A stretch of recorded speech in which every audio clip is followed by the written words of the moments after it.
Machiavelli in this Illuminati, all through your body. The blows like a 12-gauge shot. Feel me? And God said He should send His one begotten Son to lead the wild into the ways. Follow me. Yo les postos, c'est Sacha, bienvenue dans cette nouvelle vidéo, où dans cette vidéo on va voir un petit peu les stratégies de Leonardo pour le mercato hivernal ou surtout estival. Le manager général du Paris Saint-Germain effectue un sans faute depuis son retour à Paris. Quelles sont les différentes stratégies qu'il envisage pour le prochain mercato estival? Choix numéro 1, Edinson Cavani. Condamné pour libérer du budget, depuis son retour aux commandes du PSG, Leonardo a opéré un choix clair et fort. Ne pas prolonger Edinson Cavani dont le contrat prend fin en juin prochain. Cavani n'ayant pas voulu partir l'été dernier afin de quitter le club à coût zéro en juin 2020, le Brésilien a assumé le choix de laisser l'Uruguayen partir libre. Son objectif n'était pas forcément d'encaisser un transfert, mais bien de libérer le club de son salaire XXL, 14 millions d'euros net par an. Leonardo est allé au bout de son idée en recrutant un grand avant-centre en prêt avec option d'achat, Mauro Icardi. De la sorte, Leonardo vise à maintenir le niveau sportif de l'équipe, tout en diminuant le coût global de la masse salariale.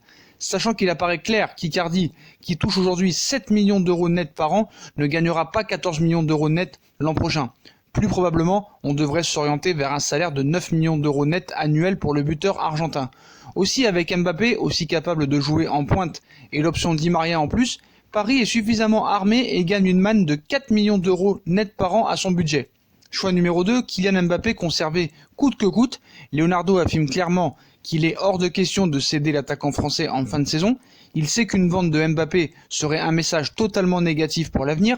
Paris veut conserver Mbappé et la jurisprudence Neymar rend cette prise de position tout à fait crédible. À moins d'une offre incroyable du Real Madrid supérieure à 400 millions d'euros, Leonardo a fixé le cap clair de garder l'attaquant champion du monde. Dans le même temps, il mène une campagne de lobbying active pour inciter le joueur à réfléchir à une prolongation de contrat. Et pour cela, Leonardo pourrait activer un autre levier fort. Choix numéro 3, prolonger Neymar pour prolonger Mbappé. Depuis quelque temps, on assiste à un rapprochement net entre le Paris Saint-Germain et le clan Leonardo. Conscient qu'il n'a plus de temps à perdre et que le FC Barcelone n'était pas fiable pour assumer financièrement son retour, Neymar a évolué dans sa position à l'égard du PSG, envisageant à nouveau de s'y impliquer sur la durée. Leonardo n'a pas tardé à saisir l'opportunité, car Léo sait qu'il dispose ici d'une fenêtre de tir incroyable pour jouer un jeu gagnant-gagnant. Prolonger Neymar pour prolonger Mbappé, il sait que s'il parvient à finaliser un deal avec Neymar, ce qui a déjà été fait, vu que Neymar a signé son contrat la semaine dernière, à l'avenir, il mettra sur la table un argument incontournable pour convaincre Mbappé de prolonger aussi. De fait, ce n'est pas un hasard si Leonardo travaille depuis quelque temps à un réchauffement de sa relation avec le clan Neymar. L'idée qu'il a été prolongé a été bien choisie entre les deux parties, ce qui paraissait impensable il y a 6 mois. Financièrement, elle aura forcément des conséquences, c'est déjà le cas pour Cavani, qui n'est pas conservé. Choix numéro 4, articuler l'équipe autour de la mine. Aujourd'hui, l'idée de Leonardo apparaît très claire. Il veut articuler le PSG pour les années à venir autour du trio Mbappé, Icardi, Neymar. L'entente entre les trois fonctionne à merveille, chacun bonifiant l'autre. Si Neymar conserve cette attitude positive, le projet sur le long terme apparaît viable. Dans cet ordre d'idées, les prochains mois s'annoncent décisifs. Si les résultats sont au rendez-vous, si le PSG réalise un grand parcours en Ligue des Champions, ponctué par exemple une finale ou une victoire par exemple, alors que le manager général brésilien aura les coudes franchis pour convaincre le trio de poursuivre ensemble, avec les prolongations de contrats liées, il pourra alors concrétiser son projet d'articuler le PSG du futur autour de ce trio fort, comme le FC Barcelone a pu s'appuyer pendant des années sur la MSN, un trio majeur que n'a jamais été la MCN, Mbappé, Cavani, Neymar. L'entente avec l'Uruguayen s'avérant souvent délicate tant sur le terrain qu'en dehors. D'autres choix seront à faire. L'attente sur Thiago Silva, du fait de sa grande priorité portée vers le trio d'attaque, Leonardo est dans une stratégie de gain de temps vis-à-vis de certains dossiers, notamment concernant la défense centrale. Pour Thiago Silva, Léo joue sur du velours. Il sait que le joueur veut absolument rester à Paris. Il peut donc tranquillement lui demander de patienter, d'autant que Thiago Silva se montre très performant cette saison. Pour Marquinhos, la situation est différente. Le manager brésilien souhaite absolument le prolonger et un accord vient d'être trouvé.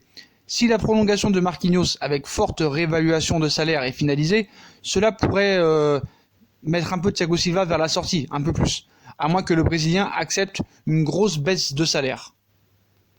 Il faudra aussi densifier l'effectif, encore. À l'instar de ce qu'il a fait l'an dernier, Leonardo cherchera à densifier l'effectif, sans chercher forcément un nouveau joueur majeur s'il parvient à garder ses stars. Au milieu de terrain, Leonardo va ainsi chercher un numéro 6 solide, en plus d'Idrissa Gueye, probablement avec un peu plus de taille, afin d'installer Marquinhos définitivement en défense centrale. Le PSG s'est lancé dans une négociation avec Fernandinho, 34 ans, en fin de contrat avec Manchester City. Ce type de dossier colle parfaitement à la stratégie de Leonardo, à savoir de miser sur des joueurs solides, rompus au haut niveau et qui n'impliquent pas de grosses dépenses, sachant que l'essentiel de l'investissement sera axé sur les prolongations de Mbappé, Neymar et l'achat définitif d'Icardi. Donc voilà, beaucoup de dossiers à gérer cet été, en plus des recrues qui vont arriver.